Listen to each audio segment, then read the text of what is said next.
Fast Forward Productions. The women are speaking.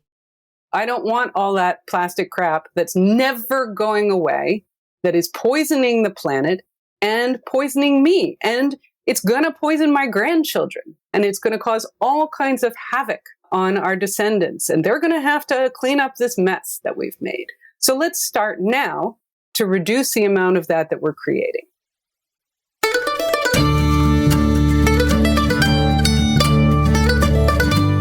You're listening to the Good Dirt Podcast. This is a place where we dig into the nitty-gritty of sustainable living through food, fashion, and lifestyle. And we're your hosts, Mary and Emma Kingsley, the mother and daughter founder team of Lady Farmer.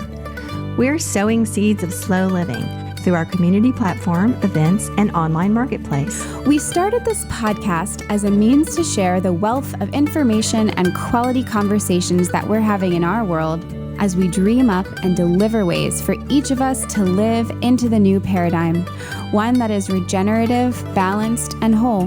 We want to put the microphone in front of the voices that need to be heard the most right now, the farmers, the dreamers, the designers, and the doers. So come cultivate a better world with us.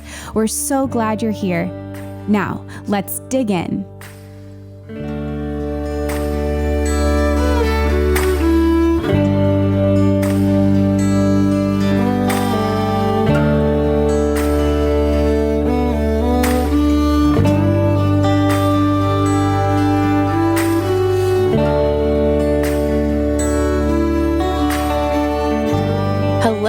Happy fall morning. Good morning and happy Halloween weekend. Would this be Halloween weekend if Halloween's like early next week? It is, Halloween weekend. I guess there are going to be a lot of parties and celebrations, but the real Halloween, I think, is Tuesday. Yes, that's true. Yeah. What's happening in your neck of the woods on Halloween? You live in the city, in a busy neighborhood. Is there a lot of activity? Yeah, it depends year to year. On our street specifically, a lot of times the activity tends to congregate around certain streets. A lot of times we get the traffic at like 4:30, all the little kids that just go right around their house. That's cute. But, it's pretty quiet for trick-or-treaters. So, I don't know, we might go to a friend's house where there's more action, but it's always really fun to see all the kids. I love Halloween. I love Halloween so much too. And now that we live out in a rural area and we have a neighborhood, but it's very, very spread out. And we've never had a single trick-or-treater here at the farm, which kind of makes sense. So Halloween becomes a very quiet and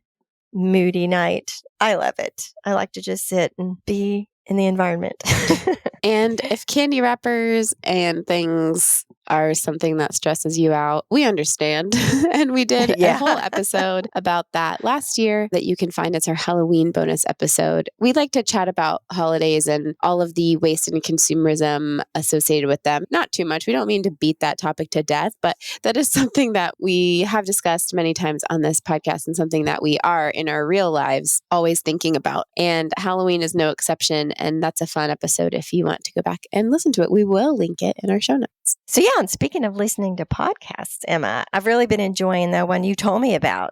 It's called Discover Ag. Yeah. I've listened to a few of them now. And since the two hosts themselves are legitimate, real-time, big-time lady farmers, I think it's one our audience would really like to know about. Yes, definitely. Natalie and Tara are great. They're the hosts of Discover Ag. And Natalie is a cattle rancher from Nebraska, along with her husband. And Tara is a fifth-generation dairy farmer and environmental consultant from New Mexico. So they are, as you said, real deal, big time farmers. 2021, they got together and they have since then created and launched an online course and community called Elevate Ag. And they also have this podcast that they started called Discover Ag.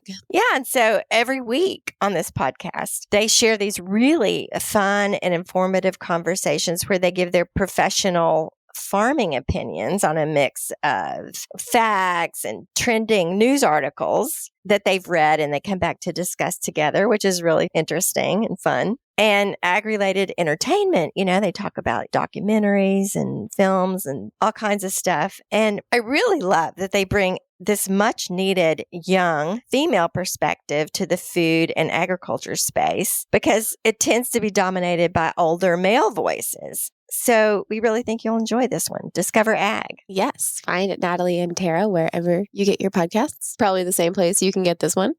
So while we're recommending things, we've also got a great book that we also highly recommend, which we'll be talking about in this episode because we are talking to Eve Schaub, who is the author of Year of No Garbage. You guys, this book is so great and so funny. And Year of No Garbage can sound a little, as it did to me, sounds a little, okay, another book about no garbage, but you have no idea. Eve is a internationally published author and humorist. And in 2014, she wrote Year of No Sugar. She wrote Year of No Clutter in 2017. And then her third family memoir, I love that she calls it a family memoir, is Year of No Garbage. And that was published this year, 2023. So during the year of this project, which she and her family began in 2020 of all times to do such a thing, Eve learns some startling things. She learns that modern recycling is broken and single stream recycling is a lie. She learns that flushable wipes aren't flushable and compostables aren't compostable, that plastic drives climate change, fosters racism, and is poisoning the environment and our bodies at alarming rates, as microplastics are being found everywhere from the top of Mount Everest to the placenta of unborn babies. So yeah, the experience revealed some really grim realities that we might not want to hear. But as Emma said, somehow she makes it easier to absorb because her gift of humor is what gets the point across and makes it stick. I told her, I said, I didn't know how I could be so horrified and laughing at the same time. It's really quite a remarkable achievement. Yeah, it's really a gift because this is information that is so hard to hear and so much easier to ignore, but it needs to be heard and understood. And if there's a way to make it easier to hear and understand, I don't know how else to do it besides just really artfully crafting it with humor. I mean, isn't that what all comedy is, Mom? It's the same as tragedy. Like they're so related at the core. Yeah, I mean, look at Shakespeare. Exactly. Yeah, and how she weaves it into their real life family experience and literally makes it funny. So yeah, y'all gonna love this one. This is Eve Schaub, author of Year of No Garbage. Enjoy.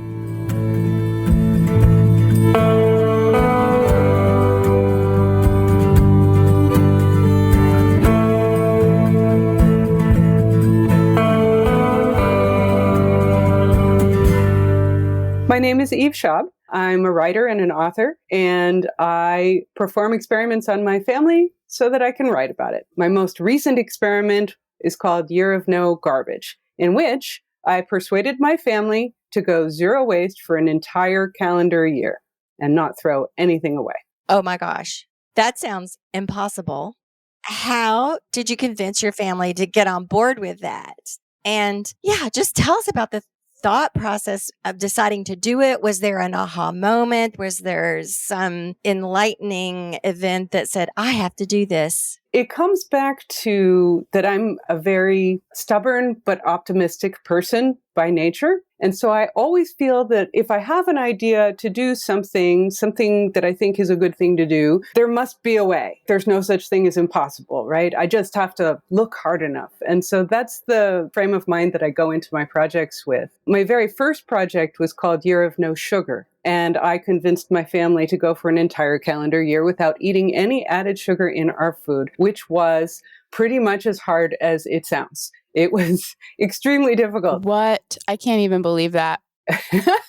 And at that time, my kids were much younger. And so there was a very different dynamic. You know, they were ages 6 and 11. So there was that whole like kids need sugar thing going on. And we found out that wasn't true at all. But then I had the idea to do another book called Year of No Clutter. And that was something very dear to my heart because I come from a family of hoarders and I feel that need to keep everything. And I fight with it in my brain. And I was realizing that I was starting to lose that fight and I was keeping stuff and it was becoming destructive. So I spent an entire year trying to sort of pick apart that mentality and figure it out and also work with my family, but it was a very personal project to me. And so by the time I came around to this idea of going for a year without throwing anything away, I'd been thinking about it for some time. I brought it up every once in a while to my family, and at this point, they were really wary because they knew how hard these projects were. The sugar project was really not difficult at all because my husband was like, yeah, sure, we'll try it, whatever. And he had no idea. And the kids were small enough that they really didn't realize that they could object. They were just like, this is what we're doing. Okay. So by the time I got to Year of No Garbage, now my older daughter is in college. My younger daughter is in high school. And I got much more of pushback. And so it took a little doing. One of the things I had to do was promise that this was my last family experiment. I would not torture them any further after this. Uh-oh. What if you have another idea? Yeah. Then I think that it'll just be on me. It'll be something that I personally do, and I won't inflict it upon them as well. But I always feel like with every project that we've done, the component that it's not just me is one of the most interesting parts, that we get so many different vantage points, from myself, my husband, who, he likes the environment. It's nice, but he's not obsessed like I am. And my kids, they have their own interests and they're off on their own, following their own paths. So it's always very interesting. One of the best parts about Year of No Sugar was that I encouraged Greta, my older daughter, to keep a journal. And I included, with her permission, excerpts from that journal of the year. It's one of the best parts because she talks about what it really was like from the vantage point of being an 11-year-old. How much buy-in do you require from your family? Does it turn into you forcing them, or are they allowed to not do it as much as you? I guess in the past, these different projects.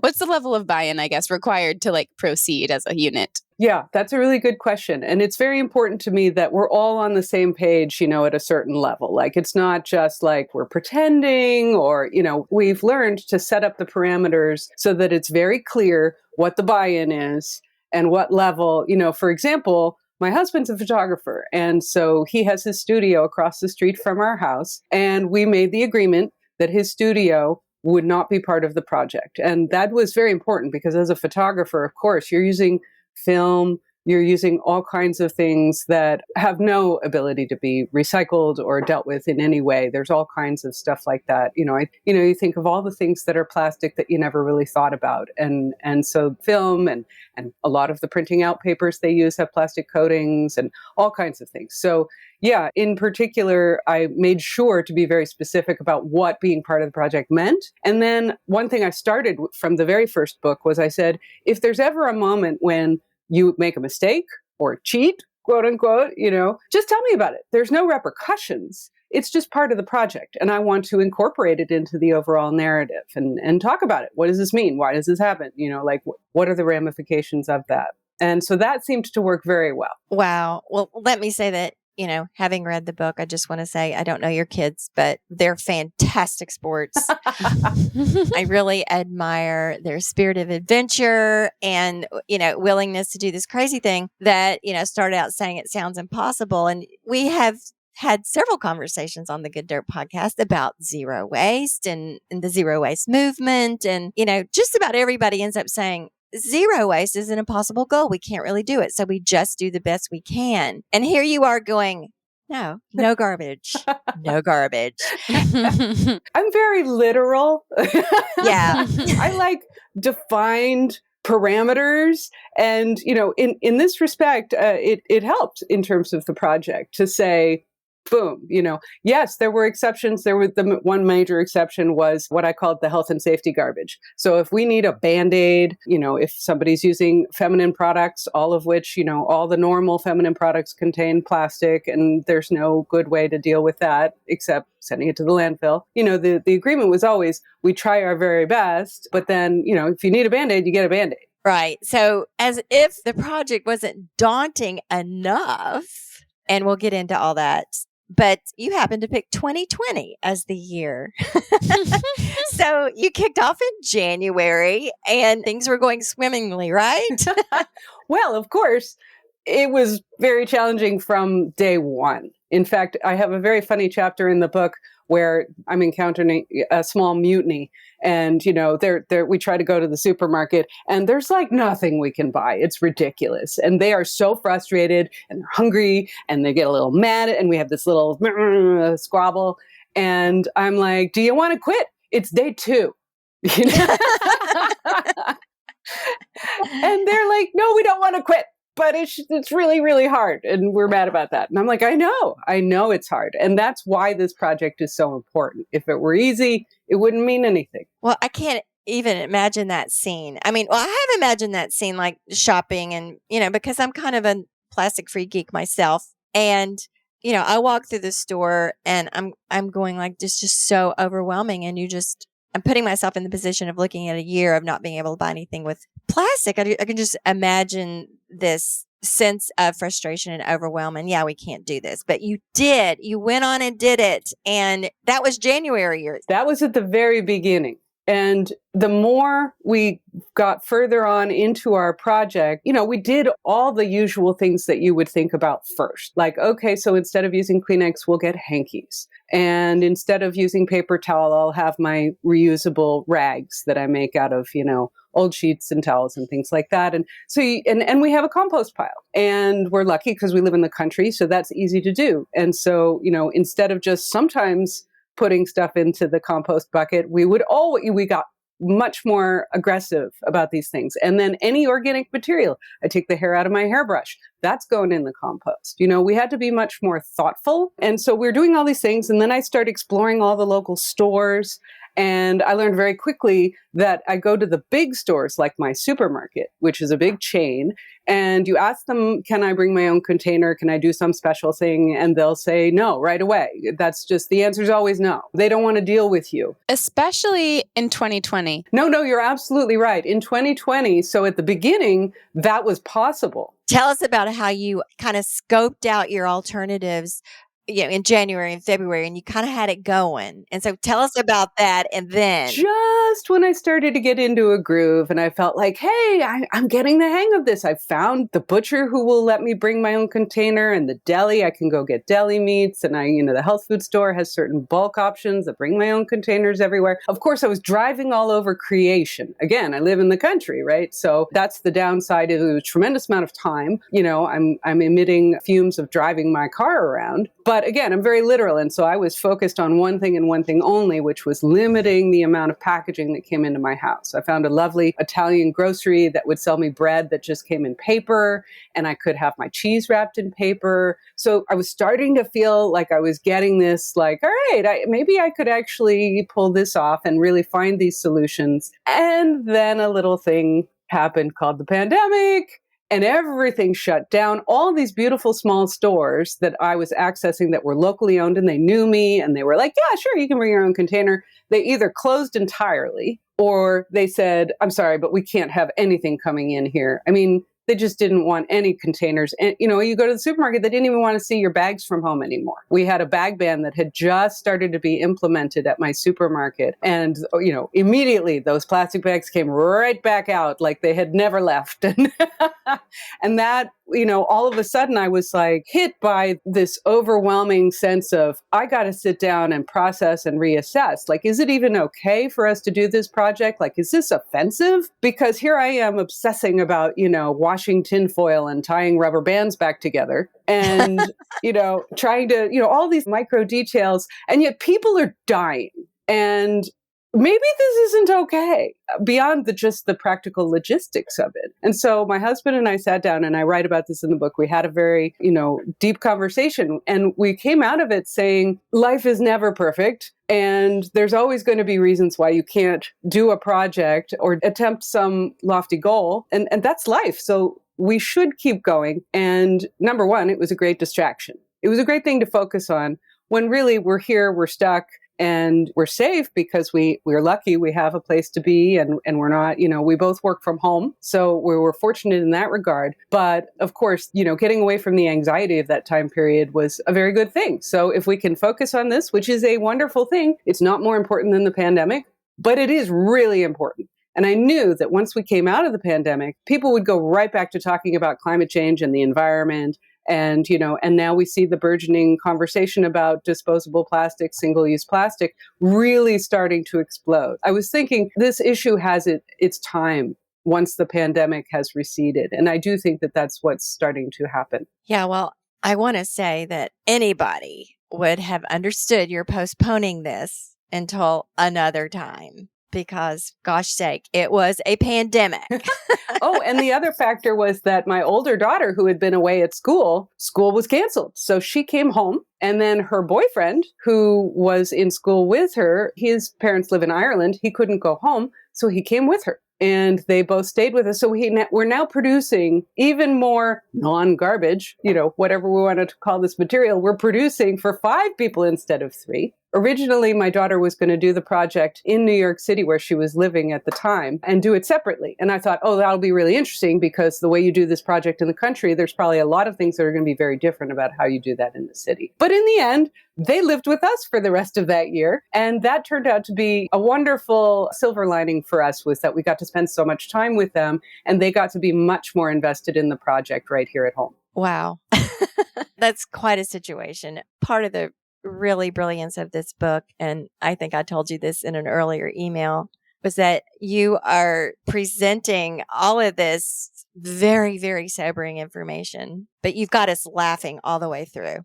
So I want to commend you on that, the way that you delivered it, because it helps us absorb it. I mean, we can read this stuff, we can read this data and statistics and, just no, I'm not, can't deal with it right now. But you had me really going with all of these situations and all the predicaments and the conversations that you had with your family. So I think that's the best compliment I could possibly ask for, is that the book is horrifying and hilarious at the same time.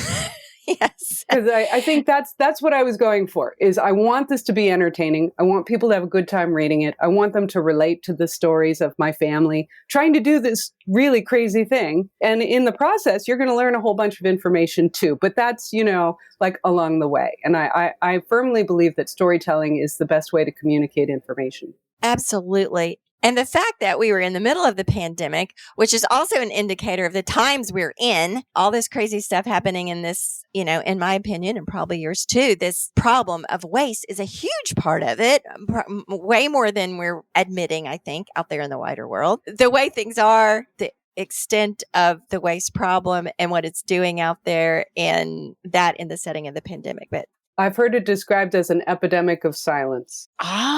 That's very interesting. I think anyone who reads my book, I guarantee you're going to find out information that you did not already know about what happens to the things that we are no longer need, that leave our house and go off.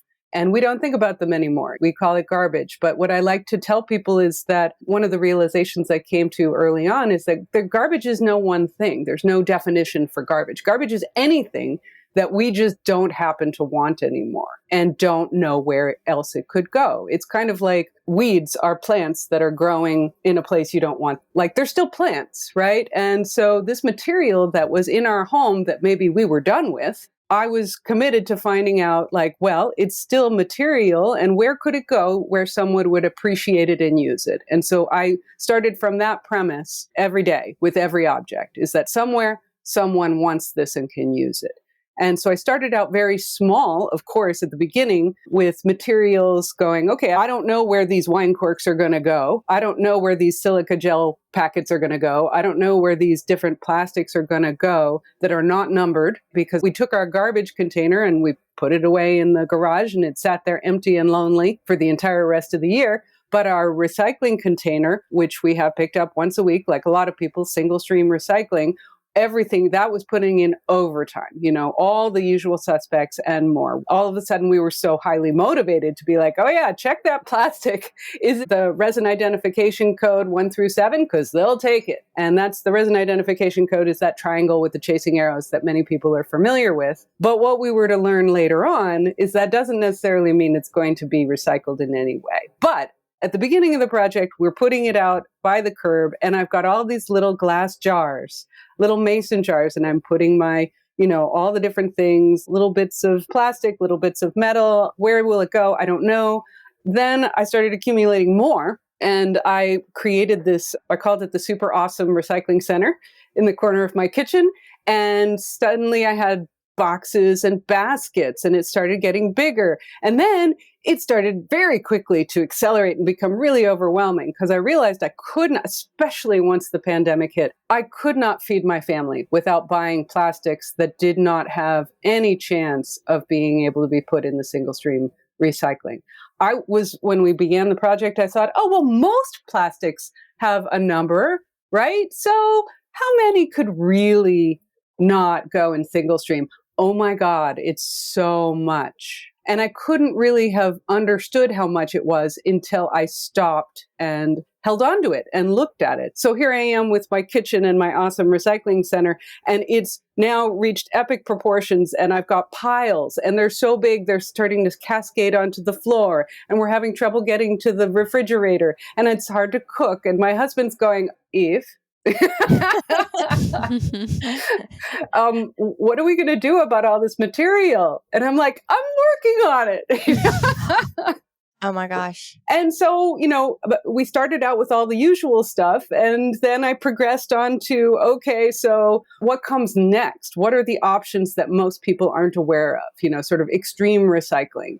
And so I started looking into, there's something called the Carton Council, which is an industry organization, and they will accept your cartons, like your milk cartons, which are gable top cartons, or your aseptic cartons, which are the shelf stable, like you might buy chicken broth or soup in them. All of those, they will accept them, and they tell you they will recycle them, but you have to put them in a box, clean and dry, and mail them to one of 4 different locations around the United States. Now, is this sustainable? I'm not so sure. And on top of that, you're paying. You're paying the money to ship it. But then I thought, well, at least it's going somewhere where someone will take care of it and do something good with it. It turned out later on, I found out that was not necessarily the case. And then we also looked into places like TerraCycle. TerraCycle, a lot of folks might be familiar with. They're based in New Jersey. Their motto is to eliminate garbage.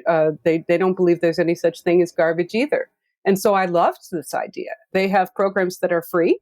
They have programs that you pay for. The problem with the programs that are free is that most of them are full and you have to get on a waiting list. And I was never able during our Year of No Garbage to get in on any of the free return programs, recycling programs. But I did sign up for the, you buy a box and they mail it to you and you fill it up and you mail it back to them. Again, this was something that I thought, well, this is like plastic packaging that can't go anywhere else. TerraCycle is promising me we will do something good with it. Again, I would find out later on that was not necessarily the case. It wasn't such a sure thing. But these were the kinds of things that we looked into. Also, plastic film recycling bin at your supermarket. People may have noticed this bin. It's usually near like where you return cans. And I found out you can put not just your plastic bags from the supermarket, but any kind of plastic film like bread bags, bags for ice, dry cleaning bags, any kind of stretchy plastic film, which actually turned out to be quite a lot. So I started doing that. So I was investigating more and more things. And I did feel like,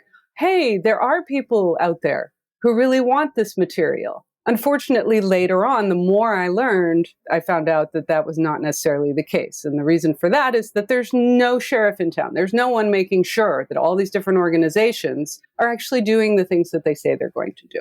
There's no supervision. And I'll add that as much as we hope that there are ways to use these things down the road, there really isn't. I'd say that's true only of plastic. Everything else, there's somewhere good for it to go. If you look hard enough, there's somebody out there who wants it, or it's a material that can break down. Plastic does not break down. And I think that's a fact that a lot of people don't realize. You could put a plastic bottle out in your yard. It's never going to break down and return to the earth and separate into its various building blocks. No, it doesn't break down. What I found out is that it breaks up and it turns into microplastics. And those microplastics then go out into the world and they harm the environment, they harm the wildlife, and then they get into our food system and they come back to harm us. So this was something that I found out much later on in the year. Okay, going back a little bit to how you decided to start this. You talked a little bit about the Year of No Clutter and why that was important to you. And I would think in this group, why a Year of No Garbage is important to you is sort of an obvious, but I wonder if there's anything else there, like earlier in your life, have you always been an environmental activist, has there been any other like projects like this that you've attempted? Had it always sort of been something that you've thought about? Or I don't know, I guess I'm just more interested in a little bit more of the impetus behind really committing to this specific project and how that showed up earlier in your life, if at all. Yeah, that's a really good question, because it's true. It does go way back. I mean, I write in the book that I remember being a little kid back when in where we lived, there was no recycling. And instead, there was a big black garbage bag that was under the sink, in the cabinet under the sink. And everything went in there. And I remember being a little kid and looking at, all the cans and the cardboard and the paper and the food scraps and everything going into this one bin and wondering what happens next. Even as a little kid going, it's probably not good. Whatever happens to this material, I just have this funny sinking feeling that it can't be a good thing. And this is, I'm at the age where I'm watching Sesame Street and Oscar the Grouch is on singing about how much he loved trash. And, I write in the book that the things he sings about are not the things that were in my trash. He sang about holy sneakers and rusty trombone parts. And I was like, that's not what's in my trash. What's in my trash is all this other stuff, basically packaging for food. I mean, I think that's true of most people, that's the vast majority of the stuff that's going into their trash container. But even as a kid, I'm thinking, this is a strange dynamic. This is weird. And it kind of stuck with me. And then as a college student, I lived in Ithaca, New York, where they were instituting a brand new curbside recycling program. And I was like, woohoo, we're on the forefront. I feel really progressive. And there were so many rules and I kept doing it wrong. And I was like, if they want people to recycle, they're going to have to make it a whole lot easier than this. And I was always very interested in the environment. But like most people, you're interested, but you also have a life to live. You also go out in the world and you have to interact with the culture as it exists. And I think that's one of the biggest barriers that we all experience today is you go into the coffee shop and they're putting your coffee into a disposable cup that's lined with plastic. And then they put that boiling hot beverage in and you're getting a lovely cup of boiling hot microplastics along with your coffee. And I think, what else am I supposed to do? I want coffee. Our culture doesn't accommodate any alternative. And I think the reason that we don't accommodate alternatives is because we have not yet become aware of just how bad this material is, not only for the environment, not only because it causes climate change and it hurts the animals and the tortoises have plastic straws in their noses, but because it's showing up in our bodies now. And this is the thing that's coming about. You're seeing every day a new study coming out saying, look, we found a new place in the human body where there are microplastics. And we're all eating 5 grams of plastic a week, which is the equivalent of the amount of plastic in a credit card. I mean, I find this horrifying. And, I think for a long time, people thought plastic is inert. It's not harmful. I mean, it's just nothing, right? But in fact, we're starting to find out that that is not the case. And when you realize what plastic is made of, you can understand why that's true, because it's made of fossil fuels and toxic chemicals. And when we say toxic chemicals, what do we mean? We mean heavy metals. We mean persistent organic pollutants. We mean endocrine disruptors. We mean carcinogens. We mean fertility inhibitors. So all of those things are coming into our bodies. And our body often doesn't have a great way to process it. So it goes into different organs and gets stuck. The scientists are now finding microplastics not only in human blood, but in the brain, in lungs, in our liver, in the placenta of unborn babies, in our poop, but also in the very first poop that a newborn baby creates. So the baby in the womb is getting microplastics. This is a horrifying situation. And I think everyone can agree that none of us want plastic in our bodies. I agree with you. I think this is the next big wave of awareness. We've been through the turtle thing. If people have seen the pictures and the straws and how horrible it is in the ocean, the marine life. And that's like in everybody's common knowledge.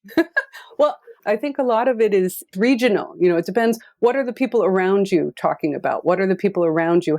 What's their normal? So I'm lucky because I live in Vermont and it's a relatively very progressive community. And so when I go to my butcher and say, I want to bring my own container so that you can put the meat in and I can take it home without creating any further waste, plastic waste, single-use waste, he knows why I'm asking that.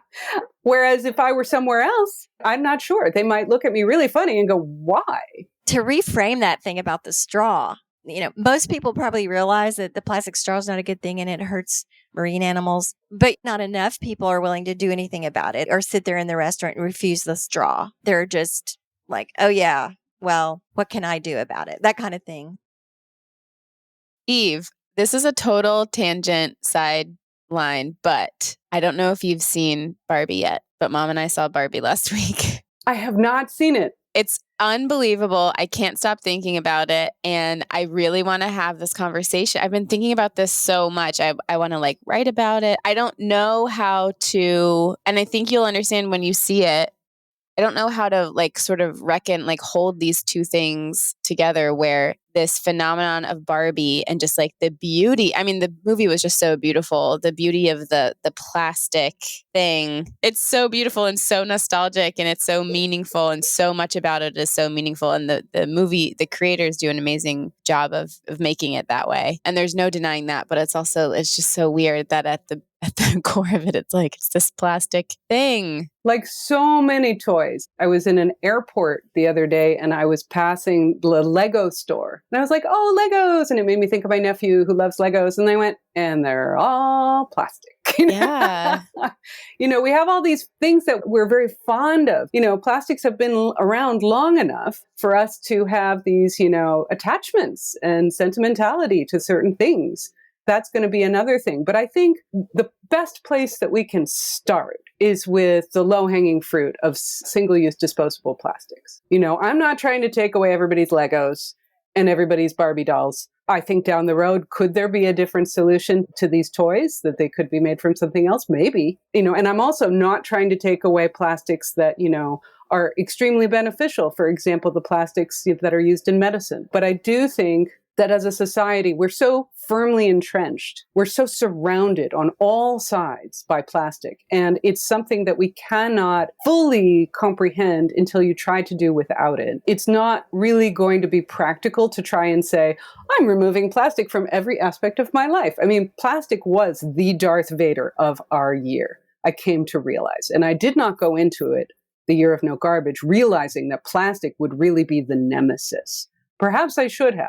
But I didn't. I was coming around in our year and I was getting so frustrated because I was calling up companies and asking questions about different kinds of plastics. And there's so many of them. There's not just 7 kinds of plastic, of course. There's tens of thousands of different kinds of plastic. And these categories, they're only so useful. And so I would call places, I sent emails, and frequently the places that are using these materials for packaging, they don't even know what's in it. They don't even know what can be reasonably done with it. So I started to realize okay, there's a lot of unreliable information. There's a lot of misinformation. I would call one company and they'd tell me one thing. I'd call a different company. They'd tell me something completely different. So what I realized was I had to find a real ultimate source, somebody that was really trustworthy. And that's when I was very fortunate to happen upon a college class. I got an advertisement, I don't know, I must have seen it on social media, that Bennington College, which is not that far away from me, was having a Zoom class that they were offering in the fall, and it was called Beyond Plastics 101. And so I signed on to take this class, and it's led by Professor Judith Enck, who is a former regional administrator of the EPA under Barack Obama. And she led this class, and she started from A and went all the way to Z, and I learned the real truth about plastic. And what was so scary was that there's so much that we're not being told. There's so much that's not being talked about. That's the epidemic of silence that we were talking about earlier. The fact that plastic comes from fossil fuels, the fact that every step of the way in the creation of plastic, from the fracking to the production facilities, to the transport, to the disposal, every step of the way, you're emitting the emissions that cause climate change. If plastic were a country, it would be the number 5 emitter of the emissions that cause climate change. That's enormous. And we're not even getting into all the other ramifications of the toxic chemicals and the fact that these facilities are being sited in communities of color, communities that are low income. So, you've got racism in there. You've got classism in there. I mean, there's so many things that are bad about plastic. It's like we don't even have enough time to talk about it all. I learned the really awful truth. That's when I went, oh my gosh, okay, it's far worse than I ever imagined. But now I know. There's something wonderful. As depressing as the information may be, there's something really wonderful about certainty and being able to proceed and say, now that I know the truth, what are we going to do about it? And so, we can talk about how we live now that our year of no garbage is over too. Oh, I do want to get to that. I wanted to comment on before you found your class and even afterwards. I really admired and really loved how you became such a sleuth and you got on the phone with these people and you asked them questions that, as you say, even they didn't know the answers to them sometimes. And you would call them back and you would call them back again or email and you got to know these people by first name. Yes. And what about this? And where does this go? And that's the kind of digging it takes to get to the bottom of this stuff. And that's the kind of digging that, not many people are doing, not to the extent you have done it. And I think you're right that it's really not reasonable for the average person to do this. For me, I made it my full-time job. Most people can't do that. It's not reasonable. You can't, call these companies and get on the phone and they put you on hold. That's what they're counting on. They're counting on you don't have time to figure out because we're just going to keep going with status quo and you're going to assume that you're protected by your government, by the safety regulations, that everything that we say is being recycled really is being recycled, and none of that is true. This is all generally regarded as safe, which means we don't really know. And that's shocking to me. We all have they wouldn't let you use this packaging around food if we knew it was bad for people. We don't know, but we don't know. And that what you just said, the generally regarded as safe, you'll see the acronym GRAS on things. Sometimes there are products in the United States that will say that on them, but these things have been done away with in other countries. They do feel like there's enough evidence to not say that they're safe. So the U.S. has different standards from other countries about what is generally regarded as safe because there's a lot at stake. It's a lot of money at stake. And you've got corporations. Remember, this is fossil fuels, so this is big oil. So there are limitless budgets for lobbyists, for, campaigns of misinformation to show up and just argue and argue and argue. No, this is all safe. It's not, you can't prove that it's not safe. Yeah, we don't have the data to show that it's That's right. not safe. So this is straight out of the playbook of, say, the cigarette companies. We don't have enough information. So how many decades can we drag this on for before everybody goes, this is ridiculous. Clearly, cigarettes are bad for you. We all know it. And we all know that plastics are not good for us as well. I think intuitively, like when, you put plastic in the microwave and your food is in it and you're like, this is probably bad. It is very, very bad. Please, everyone, do not microwave your food in plastic ever. Don't microwave popcorn in those bags because they put chemicals on the inside of the bag that are toxic and terrible for you. And don't wash your plastics in your dishwasher, like Tupperware. Even if it says you can put it in the middle rack, don't do it. Because what it does is when plastics change temperature, it causes them to release more of the toxic chemicals that went into their makeup. So it makes a bad situation worse. So it's going into your food. Don't use plastic water bottles. Now that we're here, something that you said at the beginning of this sort of discussion is that making the distinction between the single-use disposables and like everything else. And we're kind of on this like everything else train, which is fascinating and horrifying. But I kind of had a light bulb go off when you said that a few minutes ago. Like, I think the only way to go at this is actually, because it's so vast, is like piecemeal. And we just have to start with the single-use disposables. And that's kind of the obvious ones that like we can obviously live without that. We have for millennia. So yeah, I just wanted to say that it's a totally different category. Yeah. Sometimes people get like panicked. You're taking away my plastic, and it's like, don't worry. There's plenty. And for example, when we take away, like if you have a plastic bag ban in your community, or maybe a styrofoam ban for takeout containers, for example, life goes on. Oh my gosh, they find alternatives. You remember your bags, or you buy a bag for 5 cents that's made of paper. That's the thing, is that we've had plastic for long enough to get really attached to it and for it to infiltrate every part of our lives. But at the same time, it's not all that long ago, only, maybe not quite 100 years, that we had alternatives for absolutely everything. And that's what I did whenever I was looking for an alternative to plastic. I would look to the past.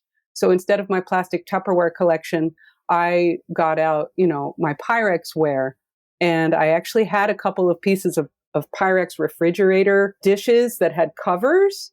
They're all glass. And I'd gotten them from my grandmother when she died. And so there's always an alternative. And we're not trying to take away people's cars, which are 50% plastic. We're not trying to take away their glasses, because I need my glasses. Thank you very much.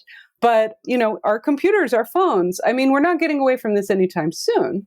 But we can start, and we have started. We've started with things like the bag bans. In New York, they just passed a skip the stuff. Are you aware of this bill, where now when you get takeout, they are not supposed to put in all of that extra crap where, they give you all this silverware and they give you a whole bunch of sachets of condiments. They're not supposed to do that anymore unless you ask for it. Now, of course, enforcement is going to be another thing, and education, because you've got so many different places doing takeout food, and maybe they don't even know about this new law. But it's a start, and we can do that. Do you think most people know about, don't heat your food in the microwave in plastic? Because think of all those meals. I love the Amy's basil pesto pasta, because it's like, I love Amy's as a brand. I'm like, oh, it's organic. And I ate those a lot last summer when I was doing that class, Mom. Like almost every day I would microwave one of those things. I'm like, Microwave it in plastic? It's like a meal, I think the container was like cardboard or something, but obviously lined in plastic, and it had a thing. The film. Yeah. I'm just saying, even me who has this podcast. Oh my gosh. Yeah. Just do, because it was Amy's brand, box. But what I do, if I end up getting a meal and I'm like, oh crap, it came in plastic, I'll actually take it out of that container. Or if it has a plastic film, I'll take the plastic film off. I don't follow the instructions. I'm like, oh, hell no. And actually what I found is that it's fine. It cooks, it heats up just fine. Do you think that they write those instructions so that people will think you need that plastic film, so that the company can keep making it that way, because the people making the plastic film want to sell these storage containers? It's like dominoes. You can get really paranoid. You're not paranoid if they're really out to get you. Yeah. I think this gets into, the fact that the fossil fuel companies see the writing on the wall. They know that people are switching to electric cars, that all this stuff is happening. One of the most chilling things to me, Eve, in the book was when you brought out the fact that because the fossil fuel industry is seeing the wave of things replacing fossil fuels, they're amping up their production of more, say, maybe the everyday plastic use. And we're beginning to see this. So talk about that a little bit. That was, to me, the big light bulb that went off in the book. Yeah. The way that I like to describe that is that people will say, oh, well, or especially corporations and the people who are making these plastic products, they'll say, well, people want this. There's demand. And I would argue back that the production and the amping up of plastic production is not being driven by demand currently. It's being driven by supply. So they are forcing this onto the market because they see this as the new alternative plan B for when, they're not selling so much fossil fuel for things like transportation. So they, by their own projections in the industry, their plan is to triple plastic production by 2050. Triple. I don't know anyone who wants triple the amount of plastic in their life compared to what they have now. Most people want less plastic, if they think about it at all. So clearly, this is what they're aiming for. You go to the supermarket, and every time I go to the supermarket, I find more things in plastic that were not in plastic before. In particular, one thing that really gets me is when I go to the organic produce section, and everything is swaddled in plastic trays and plastic wrap and plastic everything, because they're trying, I get why They're trying to separate it very clearly from the non-organic produce. However, it really feels counterproductive because I don't need my lemons to be wrapped in plastic. They already have a lovely cover already on them, just like avocados and bananas. Nature's figured this out already, and we're just messing it up. So you can make different choices and you can ask. I always say, be polite, but just ask, can I have this, but without the plastic? Can I get this product without the plastic? Can I buy my ketchup in a glass bottle instead of a plastic bottle? Can I buy my eggs in a cardboard carton instead of a plastic carton? And that's one small thing that we can do. It's personal responsibility, and it only goes so far. I'm not going to personally solve the plastic waste crisis by buying a bamboo toothbrush, but it's one small thing that you can do that puts in your vote as a consumer to say, this is what I want. I don't want all that plastic crap that's never going away, that is poisoning the planet and poisoning me. And it's going to poison my grandchildren. And it's going to cause all kinds of havoc on our descendants. And they're going to have to clean up this mess that we've made. So let's start now to reduce the amount of that we're creating. That reminds me of another big learning from your book for me. When things are incinerated, first of all, it's a bad idea to incinerate so many things because it releases this particulate in the air. But it only reduces the volume of something by 2/3. Instead of this thing, it doesn't go away. You have 1/3 of this thing, even more concentrated toxins. Yes, in toxic ash. And then what do they do with that? They put it in the landfill. Wow. Where it can, leak out in the leachate and re-enter our environment in the water. So this has been pretty many years ago when we were advertising the bamboo toothbrushes that we were selling in our marketplace. And, the caption said something like, every plastic toothbrush that was ever manufactured still exists. And someone wrote in the comments, oh, what about the ones that were incinerated? Like, people think this stuff just goes away. I think I said something about particulate in response, but now I know that 1/3 of that toothbrush is still laying around and it's toxic and it will never, ever go away. We might say, oh, yes, it will in 5,000 years or whatever. But okay, folks, that's never. That's never. That's right. It's effectively never. And that brings us around really nicely to the fact that you're going to start hearing more and more about something called chemical recycling. And chemical recycling is not a good thing. They're trying to get this recognized as like, ooh, isn't it wonderful? Recycling is inherently good. Chemical recycling is burning plastic. And there's just nothing good about it. It's all bad. You're creating toxic ash. You're creating toxic fumes in the air. It is not a solution. It is not recycling. And they will call it by lots of different names. They'll call it pyrolysis. They'll call it waste to energy, all kinds of euphemisms to make it sound good. I list like 10 different names for it in the book. And I want to caution people to be very aware that the plastic industry, they're playing the long game. They're aware that if they say recycling, then people will go, oh, that's good. And then they'll go on with their busy lives and nothing will change. In fact, the only thing that will change is we'll get more and more plastic in our lives. And we'll feel good about it, but we shouldn't because we will continue to be poisoning the planet. Wow. So going back to where you said in the beginning of your experiment, you were looking at the recycling symbol on the plastics and 1 through 7 was like, oh, okay, this is fine. They take most of these plastics, no problem. We'll just recycle all of them. So tell us what kind of happened with that plan.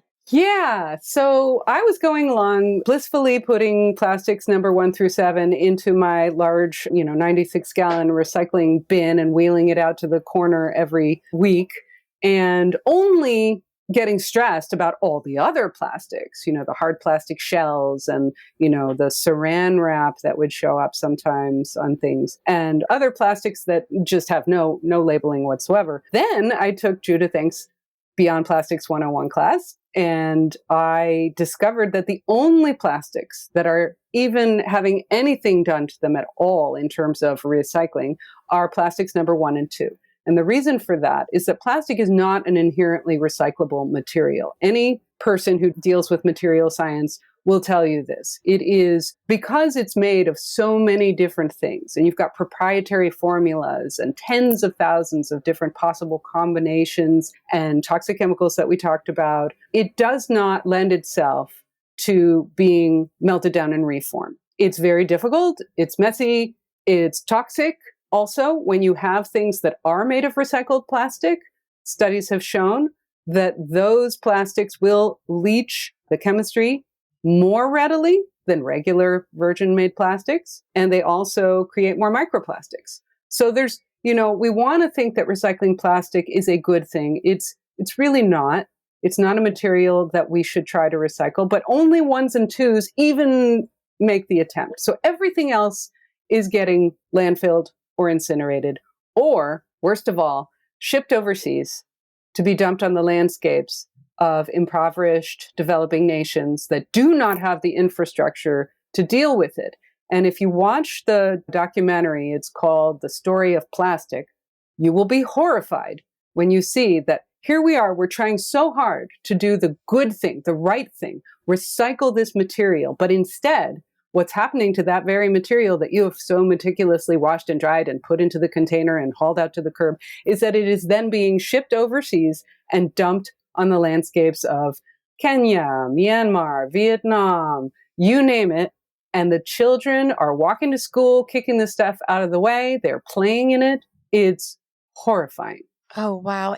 Can you tell us a story from the year that had a big impact on you? I mean, I know the whole thing was very, very impactful, but can you just crystallize it into some little story or incident or conversation that just stands out to you? Sure. Yeah, absolutely. In fact, the book, I sort of feel like it's a compilation of all of the stories, but one that does particularly stand out to me, I talk about in the book. So we have cats.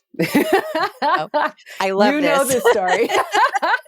Yeah. And I had made a couple of years ago these bean bags. I'd sewed them on my sewing machine and I had gave them each a bean bag and I needed to stuff them with something. And this is pre-Year of No Garbage. And I just looked up online, I need bean bag stuffing. And so I got this stuff in the mail. And it was really not very, it's all this shredded styrofoam and just meh. And I was like, oh, that's yucky, but, we're not going to look at it. We're going to sit on it. So I put it in there. And then fast forward to our Year of No Garbage, one of our cats had a little problem and had peed on one of these bean bags. And so, of course, I could take the cover off and wash it.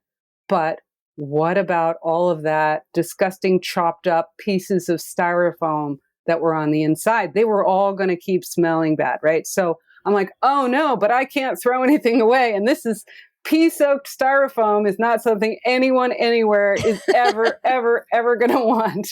So we had our garbage container that was sitting all sad and lonely in the corner of our garage. And I'm like, all right, so we're putting it in there and we're going to put this with our health and safety garbage. That's the only thing that I could think to do. And so my husband and I went out and we were trying to effectively transfer all of this nasty styrofoam stuff. And there's little itty bitty, we're trying and it's going everywhere. It is floating in the air and it's on the gravel driveway and it is sticking to my clothes and it's horrifying. And I'm just like, oh my God, what is this? It was like, the material from hell. And Steve and I started having an argument because he's like, this is terrible. I'm like, yes, it is terrible, but I didn't invent this stuff. And don't blame me. And he had to go get a shovel, because all this crap in the driveway, he had to shovel it with gravel and just put it in on top. And then we're like, what if the bin falls over and then it just, then we'll have to move, like there's no solution to this. So we put some gravel and dirt on top of it just to hold it down. And then I think we put a bungee cord to be like, we were paranoid that this was going to come apart and it would just ruin the universe. That moment, Steve turns to me and he's like, this stuff is evil. And I'm like, it is. Beyond Darth Vader, beyond, I don't know what to do with this. It was like, we came to this realization that this material was so bad. We were surely breathing little fibers of it. It was going into the environment. We were trying to stop it. But of course, and I'm thinking, and we are paying attention. We are people who care. What about the whole rest of the world who's not even aware of how bad this stuff really is? And so it just struck me, this understanding of how bad this man-made material, we made this. It's a magical material, but it's also diabolical. The promise of plastics make it possible. Yeah, but what's the downside? And that's the downside, is that it's so bad in so many ways. We've already talked about the fact that it's racist. We've talked about the fact that it's terrible for the environment. It's terrible for the animals. It's terrible for people. It's getting in our food. It's getting in our bodies. It's in our babies' bodies. Like, that's enough evidence, I think, to say we need to, as a culture, as a community, redefine normal and say, we don't want this. We want to limit this material's presence in our community as much as possible. Yes. And that reminds me of in the 90s. My kids grew up in the 90s, the big Beanie Baby boom. And you would collect them, and they're called Beanie Babies. So I don't know. I never thought, well, what's really in those? Beans. And so fast forward. It's beans, obviously. Right. Beans or rice or something. It sounds nice and rattly, So fast forward 25 years, we've got a bunch of these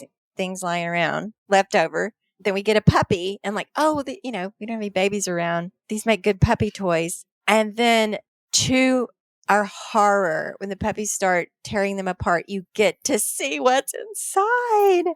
It's millions of little tiny, the size of the head of a pin, pieces of plastic. Basically microplastics. Yep. And I just think about how many of those things are out in the world and how many of those things we collected for our kids and gave them as birthday presents and Christmas presents. They were the thing. I don't know if they still are. And guess what? Every single one of those tiny little pieces of plastic is still on the earth, as we've been discussing. So yeah, I think that's pretty diabolical. But anyway, I think we should transition into how you are now, what life is like after your year of no plastic. How do you come back from that? And that was one of the things that made my family so wary about doing a project like this, is because it's not only difficult when you do the project, the aftermath is also quite difficult, because then you have to figure out, well, now what? How obviously life has to go on. And what do we do now? That very same thing happened with Year of No Sugar. We went through an extensive period of, I don't know what to do now. I can't unlearn or unknow all the things that I learned and now know. But at the same time, I have to live in the world. And I can't be as totalitarian as I was during the course of our project, can I? Unless I want to be a hermit and go live in a cave, I have to go to the supermarket and I have to buy plastic that I now know there's nothing good. If I want to buy cheese, I got to buy plastic.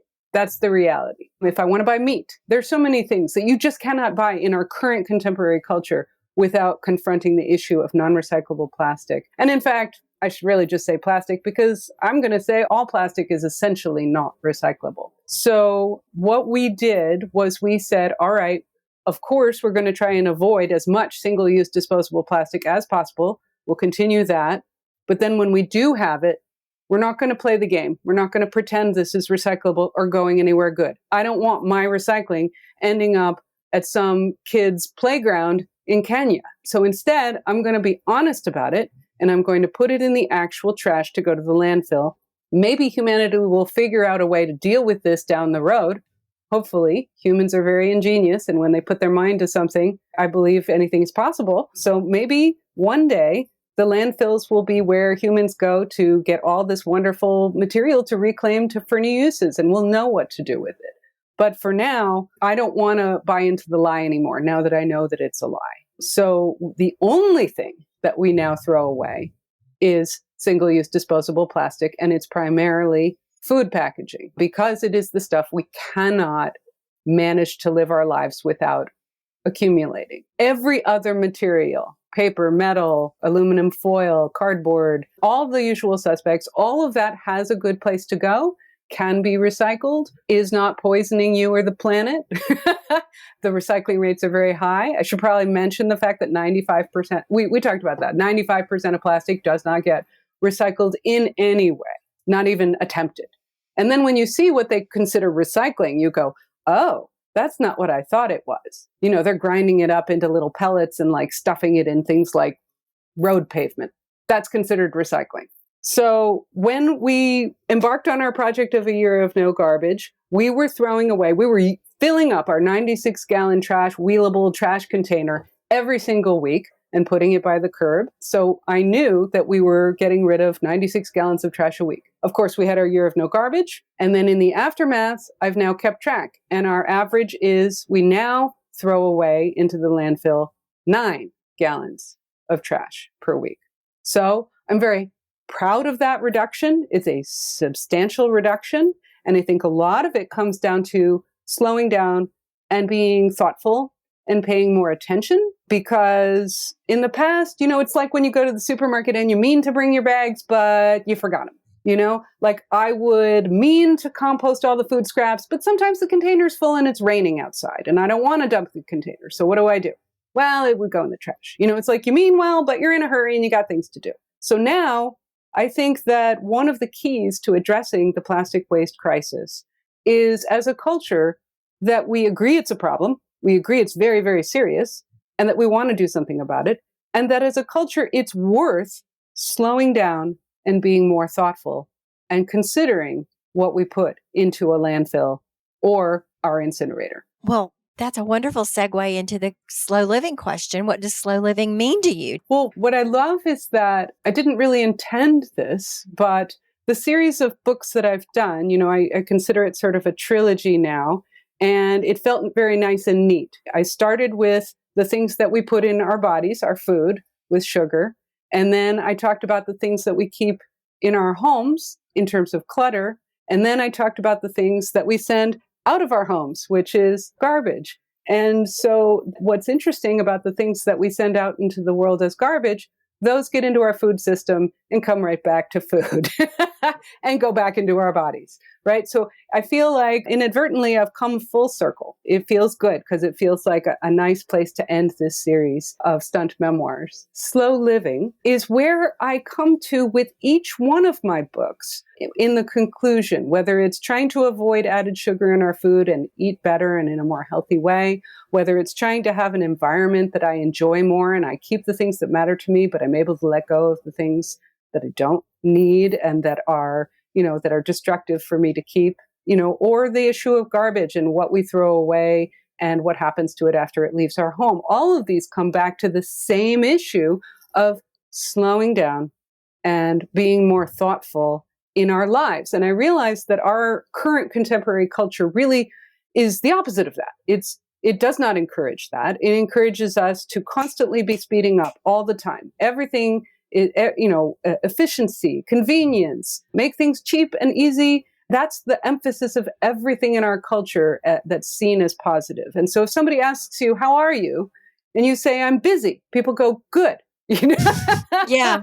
Oh, yeah. Like that's seen as a virtue. Now, I'm not saying it's wrong to be busy, but I'm saying being busy for the sake of being busy isn't necessarily a good goal. And I do think there's tremendous value in the way we live our lives and in the impact we have on our families, on the planet, everything, in slowing down and being more thoughtful and making, in the process, maybe different decisions than we would had we not slowed down.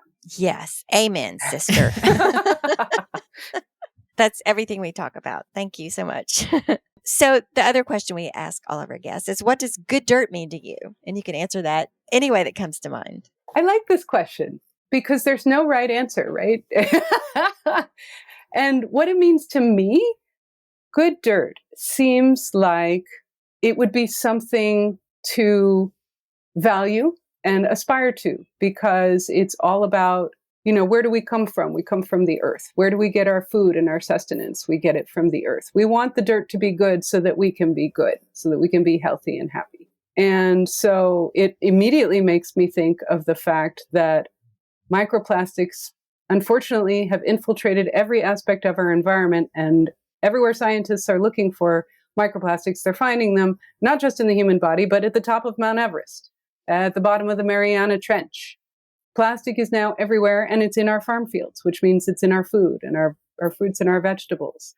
That dirt is getting contaminated. And so we need to stop that. We need good dirt so that we can have good lives. That is the right answer, Eve. Yes, absolutely.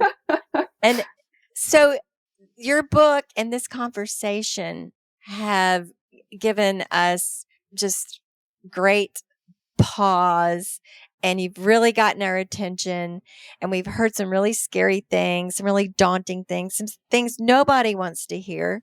You've also given us lots of good laughs. Thank you so much. That really helps. That helps deliver the message, as I said earlier. And I think you're part of a growing number of writers and scientists and personalities and influencers and whatever you want to call them that are giving us all a wake up call. And I want to ask you, do you think people are waking up? What do you see? I mean, I know your book is newly published and you haven't really had time to see the effect yet, but what do you think is happening out there with this messaging?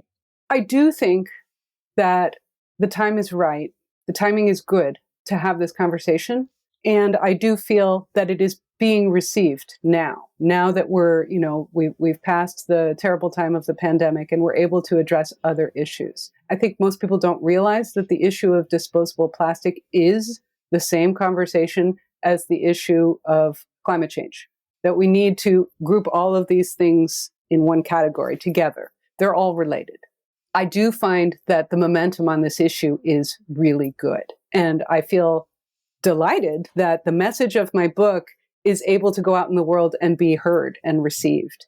And I've gotten a lot of terrific attention. I was delighted to have my book show up in a New Yorker article a few weeks ago. I didn't even know that it was happening, but my book is not the only book that's coming out right now about the evils of plastic. So this article was about 3 different books, and mine was one of them, about the evils of plastic.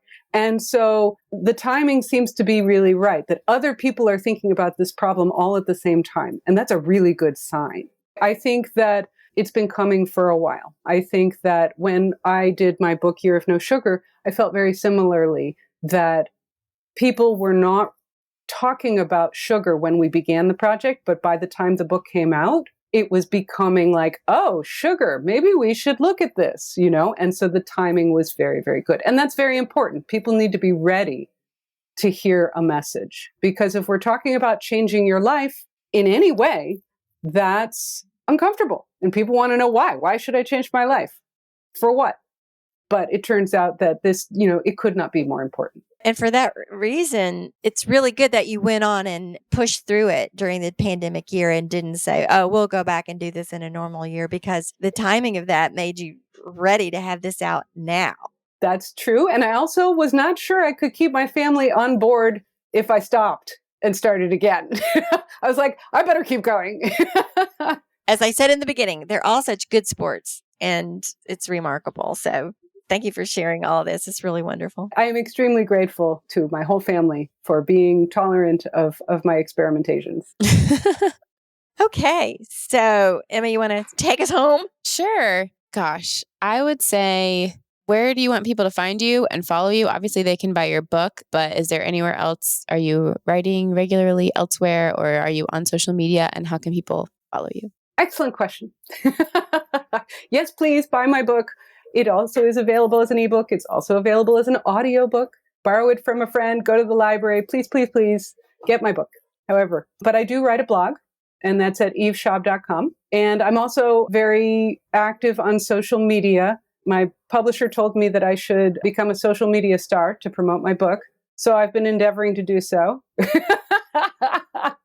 which is a very interesting thing to try to undertake. In fact, I write about this in the book, my daughter's boyfriend is a bona fide influencer. And so I followed his lead and I talked to him about it a lot. And so I've got TikTok videos, I have Instagram, I have Facebook, I have Threads, I have Twitter. You can find all of these things usually under Eve Schaub or Eve O Schaub. Amazing. I've seen some of the YouTube videos. They're a lot of fun. Again, I want to have fun. I don't want people to feel this topic needs to be all just, you can't come away feeling depressed and hopeless, because that is not going to do any good. So instead, I want to bring joy to the subject. Which you certainly do. And you do such a great job of it. All right. Thank you so much, Eve. This has been a delight. And I really do hope we get to do it again because I feel like we have so much more to discuss. I'd love to. I'm in. Thank you so much for your time today. I've really enjoyed the conversation. Love the book. Just really impressed with all of the great information in it and also how convincing your message is. So thank you so much for all your work. Thank you for having me. Thank you. Have a great day.